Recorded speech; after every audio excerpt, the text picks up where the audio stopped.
मथुरा के सांसद और विश्व प्रसिद्ध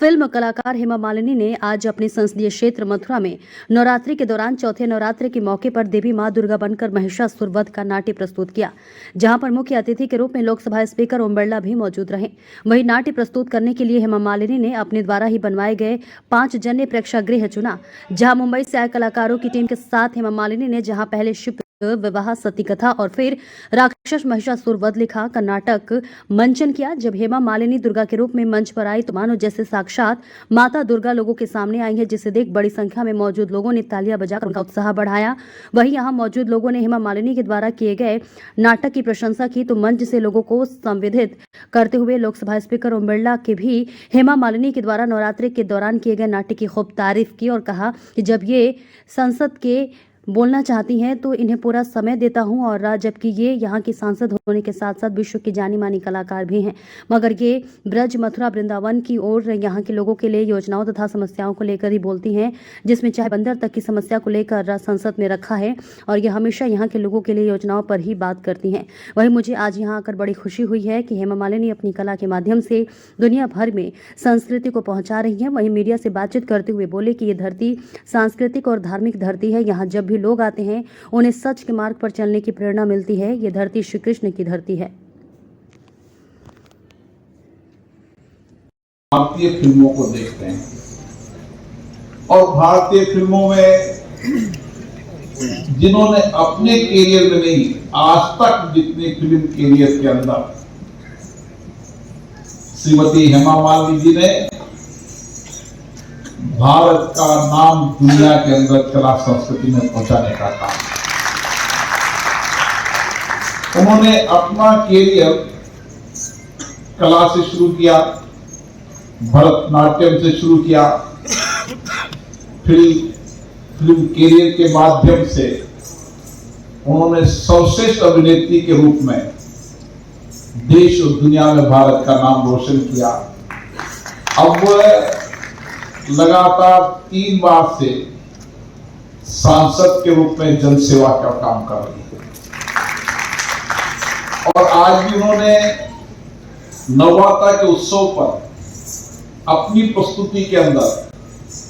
भगवान शिव पार्वती उनकी विषय के अंदर और दुर्गा मां के विभिन्न स्वरूपों को कला अभिनव के माध्यम से आपके सामने प्रस्तुत किया कि मां वात्सल्य की मूर्ति भी होती है, दयालु भी होती है, लेकिन दुष्टों का नाश करने के लिए, अहंकार को नाश करने के लिए, अत्याचार को खत्म करने के लिए दुर्गा का स्वरूप भी देती है। और उसी तरीके से हेमा मालिनी जी ने संसद के अंदर भी एक फिल्म कलाकार अभिनेत्री होने के बाद भी मैं कह सकता हूं कि मथुरा की हर समस्याएं, हर जनभावनाओं को, यहाँ के हर भावों को, यहाँ की हर चुनौतियों को संसद के माध्यम से सरकार के सामने भी रखा और उन समस्याओं को समाधान करने के लिए व्यक्तिगत रूप से भी लगातार प्रयास करती है।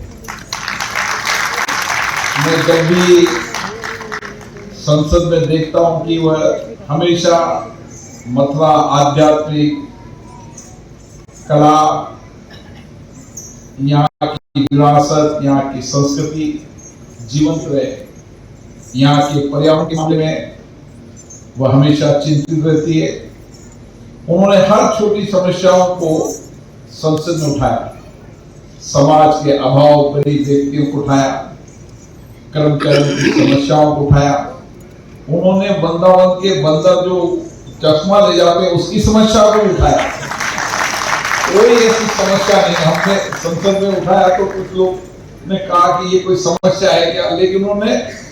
हर भावनाओं की अभिव्यक्ति संसद में करी और मैं उनको बहुत बहुत धन्यवाद देता हूं कि उन्होंने इस ये धरती आध्यात्मिक धर्म शक्ति भक्ति की धरती है। जब भी इस धरती पर आता गाड़ी नीचे कर लो यार। आध्यात्मिक धर्म की नई ऊर्जा मिलती है और उसके जीवन में सात्विक रूप से, नैतिक रूप से भी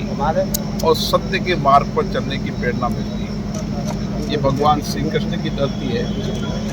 जो कर्म की धरती है। कर्म कर कर